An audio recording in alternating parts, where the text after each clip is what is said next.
E aí, pessoal, tudo em paz? Lembrem-se, vamos começar a nossa jornada de História do Brasil. Fizemos aula já de Projeto de Vida, né? Lembra que a gente está trabalhando com essas duas frentes. E hoje a gente vai recomeçar a nossa jornada. Então, vou conversar com vocês aqui sobre o Império Romano. Vou, antes de entrar, lembrar de algumas coisas que para mim são bem significativas.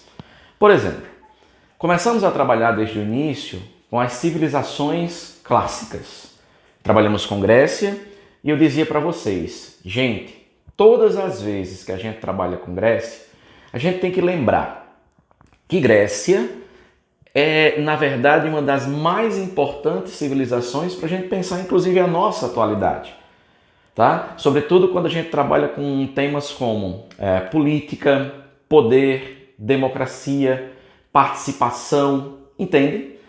E aí, continuamos nossa jornada com Roma e começamos a trabalhar Roma antes do nosso isolamento.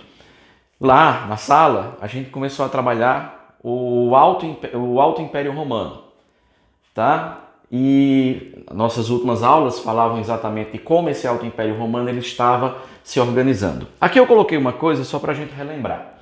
Por exemplo, quando a gente lembra de império, de certo modo, a gente está pensando inicialmente na ascensão do Otávio Augusto, né? A partir de 27 a.C., quando ele ascende ao poder e se auto-intitula, dizia isso para vocês, como imperador, como divino, como primeiro senador, como primeiro cidadão, como general do exército, chefe supremo, sumo pontífice, que seria o chefe da religião. Interessante isso, né? Otávio concentrou poderes nas suas mãos. E aí, eu queria lembrá-los de uma coisa bem importante aqui, que era exatamente o quê, professor?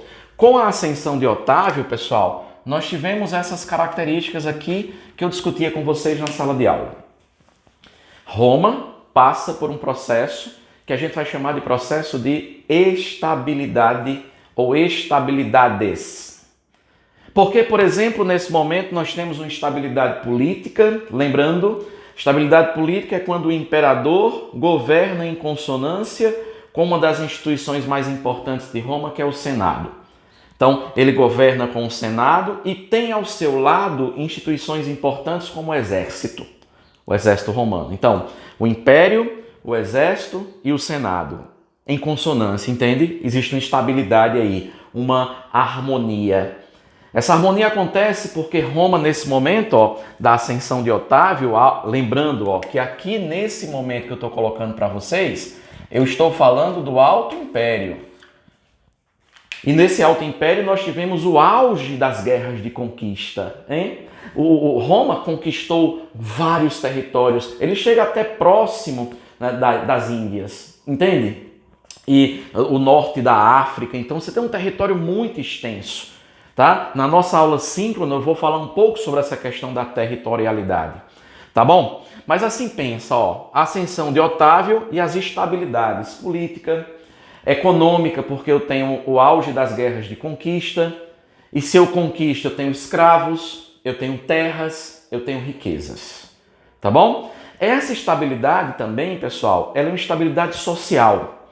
Porque Otávio, de certo modo, ele instituiu uma política que a gente vai chamar de política do pão e circo, né? A panis et circenses. Eu lembrava para vocês isso na sala, né? É a distribuição de alimentos, a distribuição de espetáculos, para que a população, e sobretudo a grande população que a gente vai chamar de plebe, possa ficar tranquila em relação ao próprio Estado. Acontece que, dentro do contexto de instituição do pão e circo, nós teremos como consequência disso aquilo que os historiadores chamam de alienação da plebe. Ou seja, essa plebe ela não vai contestar o Estado porque ela está bem satisfeita com os alimentos recebidos, com os espetáculos públicos que são instituídos, como os espetáculos de gladiadores. Assiste o filme Gladiador. Você percebe naquele filme essa instituição romana que é a instituição do panis et circenses, da política do pão e circo. Bom, E aí, essa política do pão e circo, essa estabilidade que a gente está falando para vocês, ela promove aquilo que a gente vai chamar de Pax Romana. Assim mesmo, com X.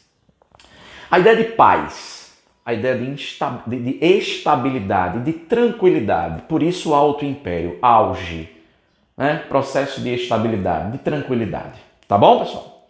Só que, a partir de um determinado momento, nós vamos sair dessa característica aqui, ó, e vamos entrar em uma outra característica, que seria o processo de crise do império. Essa parte que eu estou colocando para vocês, ó, exceto essa aqui, ó, diz respeito àquilo que a gente chama, pessoal, vou até colocar aqui para vocês, ó, como uma forma de lembrá-los, fala exatamente de um outro processo que nós vamos chamar de processo de Baixo Império Romano. Ô Alisson, por que a ideia de baixo? Porque é exatamente o momento em que o império entra em uma crise que é uma crise substancial. Tá bom?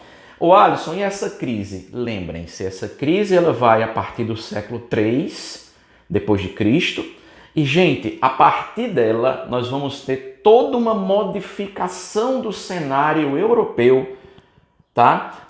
A Europa Ocidental começa a vivenciar todo um conjunto de transformações e essas transformações levam essa mesma Europa a passar por um outro processo, que a gente vai chamar de processo de feudalização. Tá bom, pessoal? Então, ó, primeira coisa importante, eu vou colocar aqui uma numeração para vocês, vou usar a minha caneta cor lilás. Vou colocar uma numeração para vocês, para que a gente possa pensar em um por um. Bom, vamos começar com essa aqui, ó, tá bom?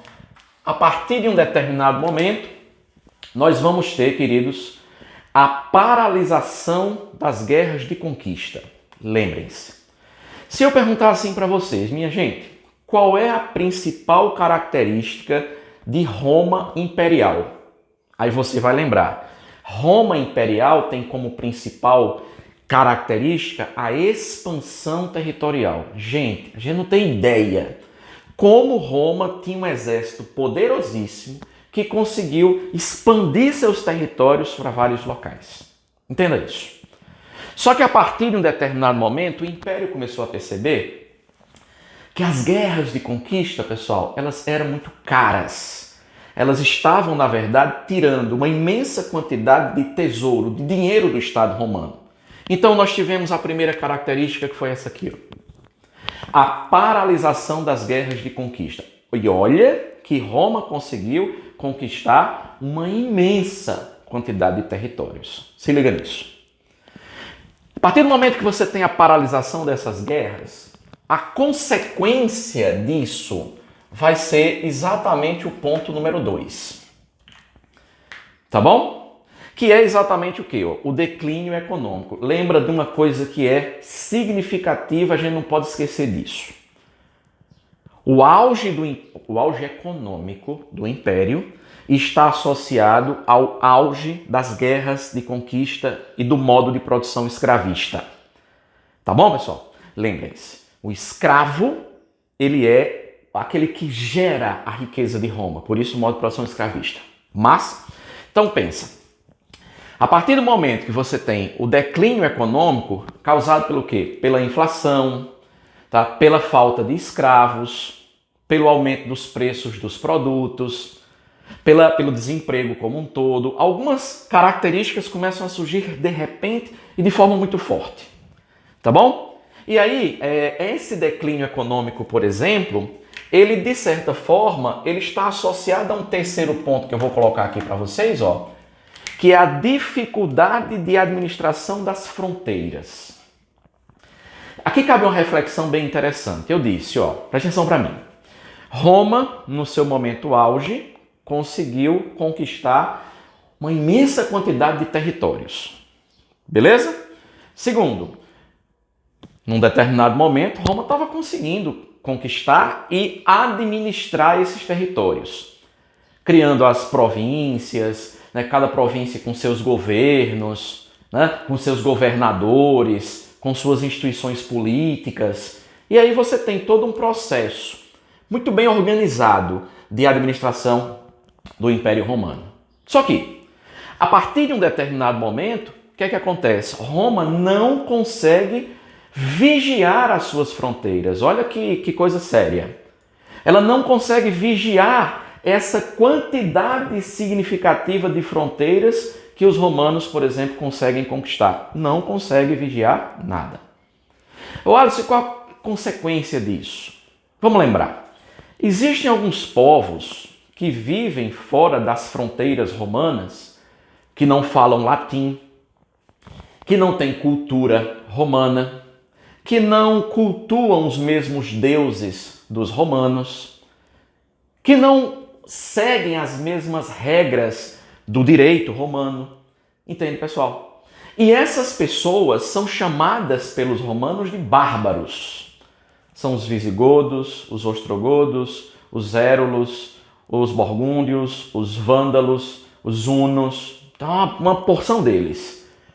A primeira coisa importante para a gente discutir aqui: quem são os bárbaros? São exatamente aquelas pessoas que não falam em latim, a língua oficial de Roma, que não cultuam os deuses romanos, que não utilizam das mesmas regras do direito romano e que são aquilo que hoje a gente podia chamar de o outro estrangeiro, certo? Então Roma tem uma certa noção, nutre um sentimento de desprezo por esses povos, de ódio por esses povos. Por isso, chama-os de bárbaro.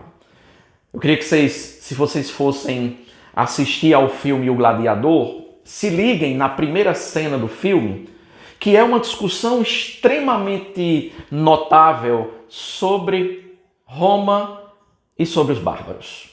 Lá no filme, o exército romano ele é bem organizado, perfilado, os homens todos uniformizados, com suas armas brilhando, né? Os homens todos organizados demais, com um general comandando. O filme ele traz a ideia de um ordenamento. É diferente, por exemplo, quando a câmara sai do exército romano e entra nos bárbaros, é uma horda bárbara. Entende, galera? Os bárbaros estão todos bagunçados, todos desorganizados, né? Sem falar uma mesma língua. Então lembra, o próprio filme Gladiador, que eu acho um filme lindíssimo, ele, por exemplo, recria os lugares de Roma como sendo um lugar, né, da organização e da civilização, e dos bárbaros como sendo a própria noção de barbárie. É bom você dar uma sacada nisso. Inclusive nos livros. Os livros didáticos eles fazem assim, ó: romanos conquistam, bárbaros invadem. Inclusive eu coloquei aqui, ó. Tá bom? As invasões bárbaras, portanto, os bárbaros começam a invadir Roma. E aí, nesse sentido, você tem um processo de ruralização, tá? Aí eu queria dar uma parada aqui e depois voltar para esse processo de ruralização, que eu quero fechar exatamente com ele. Eu quero partir para esse lado de cá, tá bom? Para esse ladinho de cá. Aqui você tem, dentro desse contexto, a emergência do cristianismo. Eu acho essa discussão das mais importantes. Bom, professor, Cristo, Jesus Cristo, ele vai, de certa forma, inaugurar um novo processo de relação do homem com a divindade que quebra completamente a noção romana de relação do homem com seu Deus ou com seus deuses. Lembrar que o cristianismo traz a primeira grande ruptura, que é o monoteísmo religioso, tá? E eu queria que vocês pensassem um pouco sobre isso aqui, eu vou reforçar isso na nossa aula, né, online. Jesus Cristo e os seus seguidores, ele começa a fazer críticas expressivas ao Império Romano. Onde, por exemplo, a gente vai pensar em 3 críticas fundamentais. A primeira, Cristo critica o caráter divino do imperador. Ou seja, para Jesus Cristo, o imperador não é Deus. Ele não é Augustus, como era um título dado aos imperadores. Esse é o primeiro ponto. Segundo, Cristo vai criticar o escravismo. Lembrem-se que a religião cristã é uma religião de discurso de liberdade. A religião cristã, ela se propõe como uma religião que pratica o discurso da libertação. Cristo morre para libertar, né? Pensa nessa ideia. E a terceira grande crítica é a crítica ao militarismo. Lembrando que o discurso de Jesus Cristo é um discurso pela paz. É um discurso de paz. Entende? Então, ele critica o caráter divino do imperador, o escravismo e a militarização da sociedade. Tá? E esse discurso é muito forte, tão forte que os imperadores começam a ficar incomodados com Jesus Cristo, incomodados com a própria presença do cristianismo, por essas críticas. E aí você tem dois processos importantes. Primeiro é o processo de perseguição. Lembrando que esse processo de perseguição a gente pode chamar, inclusive, de primeira fase da Igreja de Cristo, que é a fase do martírio. Os cristãos são martirizados, eles são perseguidos e são mortos. Nero é um dos que mais persegue. Lembra da história, Nero põe fogo em Roma e depois que põe fogo em Roma, né, ele põe culpa nos cristãos. Então, essa perseguição, que a gente pode chamar, como eu disse aqui, de martírio, a martirização, a morte violenta dos cristãos, por exemplo, dentro do Coliseu, dos circos, mortes públicas, percebe? E aí você tem dois momentos interessantes aqui, tá? Depois da perseguição, o imperador Constantino, tá? E Constantino faz isso em 313, quando ele cria um documento chamado Edito de Milão, 313, e no Edito de Milão, Constantino faz isso aqui que é importante demais a gente dar uma sacada. Ó. Ele dá liberdade de culto aos cristãos. E ele faz outra coisa. Ele, de certa forma, proíbe a perseguição aos cristãos. E ele faz isso, na verdade, porque ele percebe que o exército romano, que é uma das instituições mais fortes que tu tens nesse momento, está quase todo se convertendo ao cristianismo. Tá bom? É a cristianização do exército. Aí Constantino foi muito esperto enquanto imperador e disse, não, a partir de agora os cristãos terão liberdade de culto. Ele dá uma tranquilizada no seu exército. Tá bom, pessoal? E depois vem a figura do Teodósio. Esses dois aqui são imperadores. E Teodósio cria um outro documento importante, galera, chamado de Edito da Tessalônica. Vou escrever para vocês isso lá na aula depois, estou dando só o toque. E no Edito da Tessalônica, o imperador Teodósio, ele transforma o cristianismo como religião oficial do Império Romano. Então, a partir desse momento, o cristianismo é a religião oficial do Império. Inclusive, é nesse momento que você tem toda a estruturação da Igreja Católica Apostólica Romana. A Igreja Católica, católico quer dizer aquele que quer ser universal, assim como o Império, entende? Expandindo-se por todo local. E aí eu queria fechar com vocês no processo que eu falei agora há pouco. Ó. Tudo isso faz parte da crise. Roma está vivendo todo esse turbilhão de mudanças ao mesmo tempo. Tá bom, pessoal? E aí o que é que você tem? Ó, o processo de ruralização tem a ver, sim, com o processo das invasões bárbaras. Em que sentido, professor? As pessoas com medo dos bárbaros e tudo aquilo que os bárbaros traziam, lembra, por exemplo, os vândalos, é um dos povos bárbaros mais importantes, toda vez que eles entravam na cidade de Roma, eles destruíam o patrimônio, os prédios, entende? Vandalizar significa para os romanos destruir. E isso causava nos romanos, galera, um medo excessivo desses povos. E aí, como eu disse para vocês, esses povos começam a fugir para as zonas rurais. Tá? E interessante, lembra disso, vou só dar um toque para você pensar no outro conteúdo. A partir de um determinado momento, as pessoas saem de Roma, da cidade, né, do mundo, da experiência urbana que Roma representa, e começam a ir para as zonas rurais. Eu fiz um card aqui para pensar com vocês um pouco sobre isso. Observa. O que é que vai acontecer a princípio? Ó, os romanos, com medo das invasões bárbaras, eles começam a fugir para as zonas rurais. Aí observe a relação que começa a se formar agora. Isso aqui é uma propriedade rural, tá bom? Como eu coloquei aqui para vocês, comandada por um homem que a gente vai chamar de nobre, tá bom? O que acontece? A partir do momento que as pessoas fogem das zonas urbanas para as zonas rurais, essas pessoas aqui, ó, plebeus, escravos, homens pobres livres como um todo, eles começam a entrar em contato com esses senhores aqui, com esses nobres, pedindo trabalho e proteção. E aqui começa uma relação interessante, se liga nessa relação.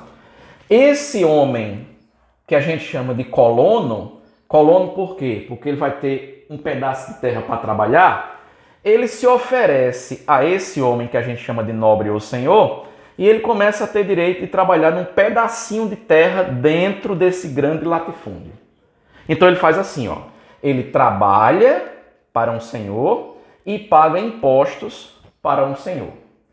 Em troca disso, o senhor dá segurança para ele, que é o que ele mais precisa nesse momento de invasões, não é? Então dá segurança para ele. Galera, esta relação começa, inclusive, a ser uma relação pautada por um processo que a gente chama de fidelidade. E é a partir desse momento, ó, onde um trabalha para outro que dá segurança, que, por exemplo, nobre passa a ser chamado de senhor e colono passa a ser chamado de servo. E esta relação, ela passa a ser chamada de relação de quê? Ó?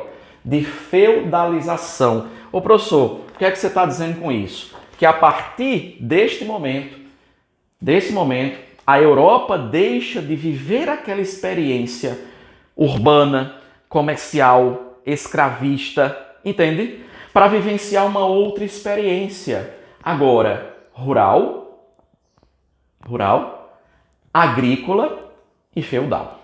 Tá bom? Então, na próxima aula, quando a gente trabalhar com aula síncrona, eu vou explicar para vocês como é que acontecem essas relações e aí a gente dá uma reforçada no conteúdo, tá bom? Até mais!